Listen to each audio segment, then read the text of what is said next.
22 जनवरी 2024 को अयोध्या जी में 500 वर्षों के बाद प्रभु श्रीराम की प्राण प्रतिष्ठा के अवसर पर हरिगढ़ में जो कार्यक्रम श्रृंखलाबद्ध किए हैं उनके विषय में एक प्रेस वार्ता का आयोजन रामघाट रोड स्थित होटल आभा में दिनांक 24/12/2023 को दोपहर के 3 बजे किया गया।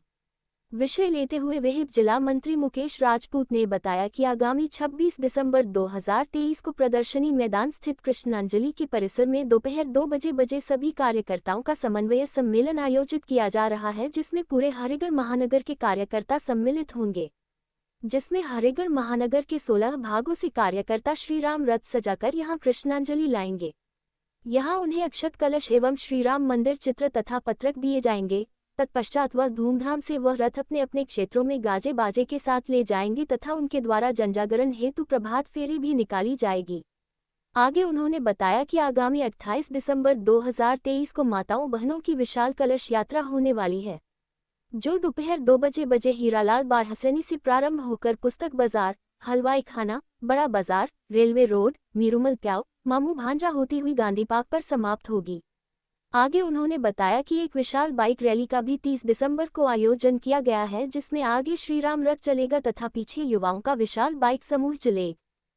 पहले तो 2 शब्द मैं कहूँगी कि उम्मीदें मुस्कुरा उठी, तमन्ना मुस्कुरा उठी, और जैसे ही रामलला अयोध्या मंदिर में विराजमान होने जा रहे हैं तो ये पूरी भारतवर्ष की नगरी मुस्कुरा उठी, पूरे भारतवर्ष की नगरी मुस्कुरा उठी।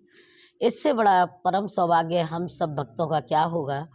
हमारे हिंदुस्तान वासियों का जो सौभाग्य है, हमारे भारतवर्ष का जो गौरव है, वास्तव में इससे बड़ा दिन हमारे जीवन में, हमारे भारतवासियों के जीवन में कभी नहीं आ सकता। जो ये दिन हम लोगों के लिए कहते हैं, ए मेरे भारत के लोगों, जरा याद करो कुर्बानी जो शहीद हुए थे राम मंदिर पर, जरा याद करो उनकी कुर्बानी। आंखें भर जाती हैं, आंखों में आंसू छलक जाते हैं जिस समय कार सेवकों पर जिस तरीके से गोलियां बरसाई गईं और जिस तरीके से उनके साथ निर्दयता पूर्वक जो उनके साथ हुआ, कितनी जानें गईं, कितनी कुर्बानियां हुईं, वो वास्तव में वो दृश्य हम कभी नहीं भुला सकते हैं।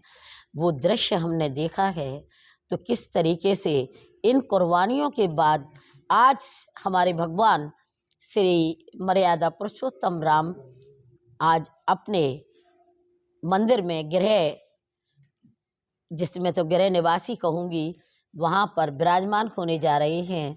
तो इससे बड़ा सौभाग्य का विषय हम भारतवासियों के लिए नहीं हो सकता है। अच्छा, सपा और कांग्रेस वाले कह रहे हैं कि उनको निमंत्रण नहीं मिला है, तो इस पे क्या कहेंगे? क्या उन लोगों को? देखिए, मुझे ज़्यादा कहने में संकोच भी नहीं होगा। मैं बस इतना कह देना चाहती हूँ,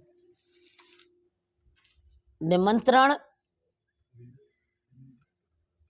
उन्होंने कम से कम वो याद कर लें दृश्य को। सरकार उन्हीं की थी, राज्य उन्हीं का था।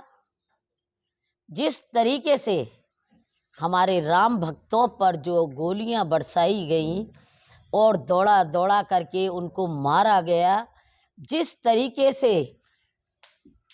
उनके पैरों में पत्थर बांध बांध करके सरयू नदी में डाला गया था, वो निमंत्रण की कल्पना करते हैं। मुझे तो हंसी आती है इस बात पर कि हमें निमंत्रण नहीं दिया। जिनकी जानें उन्होंने ली, कितनी कुर्बानियाँ इस भगवान पुरुषोत्तम राम मंदिर के लिए गई हैं, तो उनको तो कहना भी नहीं चाहिए इन बातों के। शासन को निमंत्रण नहीं देना चाहिए, नहीं होना भी नहीं चाहिए, लेकिन निमंत्रण दिया है। अगर वो चाह रहे हैं तो वो वहां पहुंचे। भगवान सबके हैं, व्यक्तिगत वो किसी के नहीं है। भगवान हम सबके हैं। पुरुषोत्तम भगवान राम सबके दिल में विराजमान हैं। अगर वास्तव में अपनी गलतियों का पश्चाताप करना है तो भगवान श्री राम मंदिर के स्थापना दिवस पर उनको वहां पर जाना चाहिए और रामलला के दर्शन करके अपनी गलतियों का पश्चाताप करना चाहिए। किसको? अखिलेश यादव को? नहीं किया तो उनके शिवराज सिंह यादव ने कर लिया। बस परिवार में हमारे पूर्वज भी अगर कोई गलती कर जाती है तो हम लोग भी हवन यज्ञ करते हैं कि भाई उनकी आत्मा को शांति मिले। तो मैं तो यही कहूँगी कि अभी वो हैं तो अपनी गलतियों का पश्चाताप करें। जो लोग अलीगढ़ में कई देर रात एक घटना आई जिसमें मस्जिद पर जो है जय श्री राम का नारा लिखा गया, तो इसको किस दृष्टिकोण से देखती है? देखिए, अगर मैं तो कहती हूँ हम उस देश के वासी हैं जिस देश में गंगा बहती है। सोच को बदलोगे तो सितारे बदल जाएंगे, नज़र को बदलो तो नज़ारे बदल जाएंगे।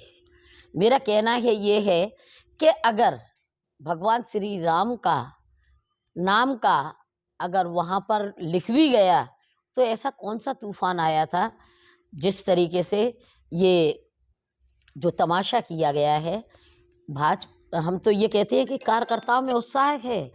अगर भगवान राम का नाम लिख गया तो थोड़े से ही शब्दों में कहानी ख़त्म होती है कि भाई यहाँ से इसको हटा दिया जाए, ना कि उसका तमाशा किया जाए। मेरा कहना यही है कि जो भी हुआ अगर उत्साह में आकर के बच्चों ने कर भी दिया तो उसको तमाशा नहीं बनाना चाहिए।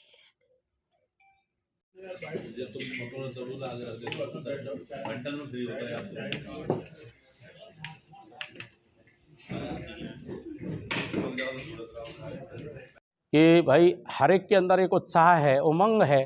भगवान श्री राम के भव्य मंदिर का निर्माण हुआ है, उसको देखने के लिए पूरा विश्व एक साथ आना चाहता है। तो उसकी व्यवस्था बनाई है जिससे कि वहाँ अव्यवस्था ना हो। इसके लिए प्रांत सह दिनांक दिए गए हैं। अपना 26 जनवरी को ब्रज प्रांत के कार्यकर्ताओं से आग्रह किया गया है, लेकिन उसमें भी एक सीमित संख्या रखी गई है जिससे कि वहाँ सबके रहने खाने भोजन की व्यवस्थाएं प्रबंध ठीक से हो सकें। तो हमें 26 जनवरी को यहाँ से जाने का आह्वान मिला है, लेकिन उसमें भी हम ये देखेंगे कि भाई जैसा कार्यकर्ताओं का उत्साह है उसके अनुसार एक जो हमें सीमा मिली है उतनी सीमा के अंतर्गत हम ले जाएं। और भविष्य में हमें आगे चल करके रोक किसी के लिए नहीं है, कोई भी जा सकते हैं, लेकिन व्यवस्थित ढंग से वहाँ दर्शन हो सके उसके लिए प्रत्येक प्रांत को एक एक दिन निश्चित किया गया है। रतन जी, हाल ही में वास्तव में आज जो राम सेवकों में जितना उत्साह है, तो वो कहते हैं ना उत्साह में कभी कभी कुछ चीज़ें हमसे अधिक उत्साह के अंतर्गत हो जाती हैं। जैसे उदाहरण के तौर पर मान लीजिए दीपावली मना रहे हैं, छोटे बच्चे हैं उत्साहपूर्वक, तो वो सड़क पर रख करके छुटाना शुरू कर देते हैं, जिससे थोड़ी सी अव्यवस्था हो जाती है। बच्चों को समझाया जाता है कि भाई सड़क पर नहीं छुटाना है, ठीक है ना, साइड में रख करके आतिशबाजी छुटाना। ऐसे ही कब कौन बच्चा नवयुवक किस उत्साह में आकर के कोई जरा सा गलत कदम, उनको समझाया जाता है, समझाने के बाद उन्हें मनाया जाता है कि भाई गलत काम नहीं करना।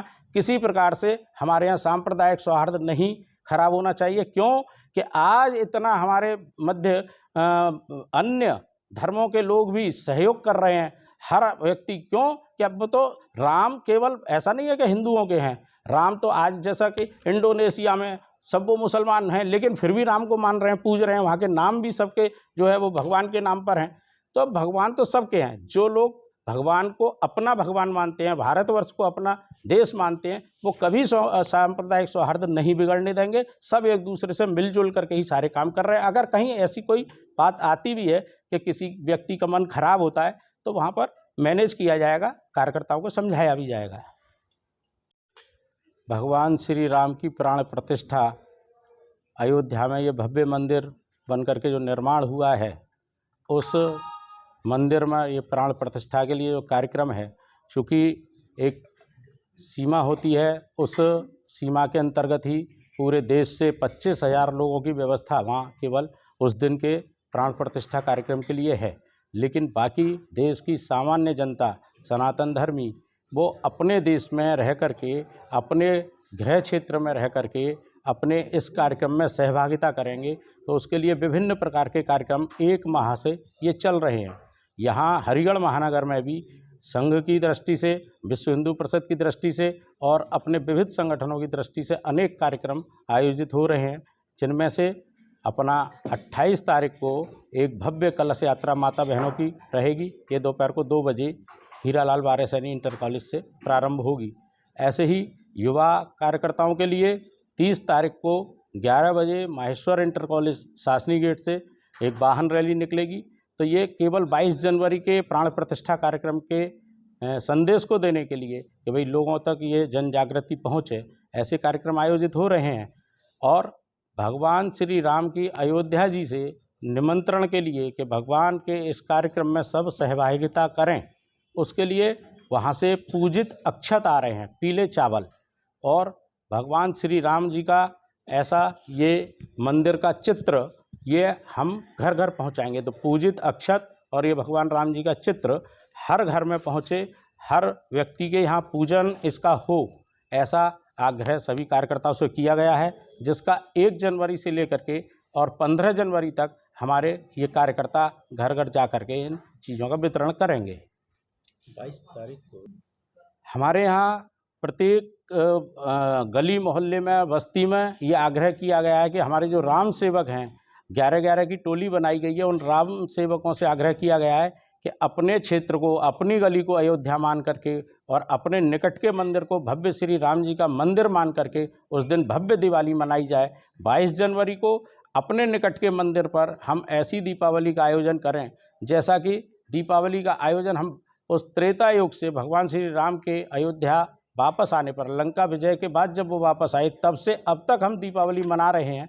तो अब तो हमारे साक्षात प्रभु श्री राम अपने अयोध्या में प्राण प्रतिष्ठा के रूप में हम सबके सामने आ रहे हैं। तो हमारी ये दीपावली कैसी होनी चाहिए, उसका आयोजन हम प्रत्येक मंदिर पर करेंगे। कोई मंदिर के संघर्ष के पश्चात ऐसा दिन आया है कि हम सब अपने सामने श्री राम मंदिर का निर्माण देख पा रहे हैं और आगामी 22 जनवरी को श्री राम लला का विराजमान प्राण प्रतिष्ठा उस मंदिर के अंदर हो रही है। उसी के निमित्त हरिगढ़ महानगर के अंदर एक कार्यक्रम की श्रृंखला रखी गई है, उसकी जानकारी आप देने को आपको बुलाया गया है। तो किस तरह के अनुष्ठान 22 तारीख तक लगातार? अभी विगत दिनों से हमने 20 तारीख से कार्यक्रमों का आयोजन किया है। कुछ कार्यक्रम हो चुके हैं, दीवार लेखन, अभी थोड़ी देर पहले ही सोशल मीडिया इन्फ्लुएंसर की बैठक थी। अब आगामी 26 तारीख को पूरे हरिगढ़ महानगर को हमने 16 भागों में बांट रखा है। प्रत्येक भाग से कार्यकर्ता और समाज राम रथ बनाकर लाएंगे और जो हमारा प्रदर्शनी मैदान है उसमें कृष्णांजलि नाट्यशाला है, उसके अंदर वहाँ सबको बुलाया गया है। वहाँ पर जो अयोध्या से अक्षत आए हैं और जो कुछ लिटरेचर आया जो आपको यहाँ दिखाया जाएगा, वो उन कार्यकर्ताओं को दिया जाएगा। अपनी अपनी बस्ती में उन रथ यात्राओं को लेकर जाएंगे और आगामी 1 जनवरी से 15 जनवरी के बीच घर घर कार्यकर्ता उन अक्षत के माध्यम से यह निमंत्रण लेके जाएंगे कि अपनी सुविधा अनुसार 22 जनवरी के बाद हम राम मंदिर के दर्शन करने जाएं। 22 जनवरी को कितने लोग अयोध्या? 22 जनवरी की एक निश्चित सूची है जो श्री राम जन्मभूमि तीर्थ क्षेत्र के द्वारा उनको बुलाया गया है। अलीगढ़ से 3 नाम हैं जिनके लिए सूचना आई है। 22 जनवरी को सामान्य लोगों को नहीं जाना है। 22 जनवरी के बाद अपनी सुविधा अनुसार और संगठन के अनुसार 26 तारीख को ब्रज प्रांत के लिए आरक्षित किया गया है।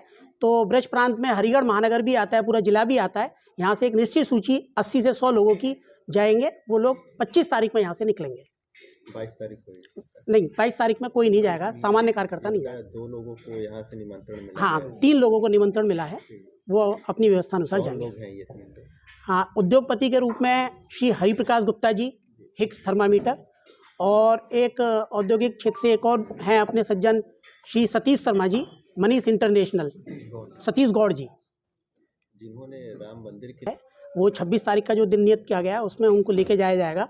हरिगढ़ महानगर से मैं एक नाम बता दूं, हरिगढ़ जिले से एक नाम है स्वर्गीय श्री भगवान सिंह जी, जो गोंडा क्षेत्र के रहने वाले थे। जिस समय पर 92 जब हत्याकांड हुआ था, गोली कांड हुआ था तत्कालीन सरकार के द्वारा, उस समय वो उनका बलिदान हुआ। भगवान सिंह जी, उनका परिवार यहाँ से जाएगा, उनको ले जाने की व्यवस्था हम करेंगे। कल्याण सिंह और का तो पूरा आंदोलन में पूरे मुखिया वही लोग रहे और उनके परिवारीजन भी वहाँ जाएंगे, क्योंकि संगठनात्मक दृष्टि से अपना अतरौली जिला आता है, वहाँ की व्यवस्था अतरौली के कार्यकर्ता देखेंगे। हाँ, ऐसा मेरी जानकारी में नहीं है, दिया भी होगा तो ऐसा नहीं है। राम तो सभी के आदर्श हैं और पूरी दुनिया के अंदर एक जो राम का मंचन करने वाले जो कलाकार हैं, वो जो आते हैं इंडोनेशिया से, वहाँ तो उनका जो धर्म है वो इस्लाम को ही मानते हैं, लेकिन वो गर्व से कहते हैं कि भगवान श्री राम हमारे आदर्श हैं, हमारे पूर्वज हैं। तो इसमें कोई बुराई की बात नहीं अगर वो चंदा देते भी हैं तो। आडवाणी और जोशी जी को किस नज़र से देखते हैं? उन्होंने क्या योगदान किया इसके लिए? उनको क्या वहाँ जाना चाहिए? नहीं, बिल्कुल जाना चाहिए। अगर उनका स्वास्थ्य कारण उनके बिल्कुल हालात शरीर साथ देता है तो बिल्कुल अवश्य जाना चाहिए। और वही लोग इस आंदोलन के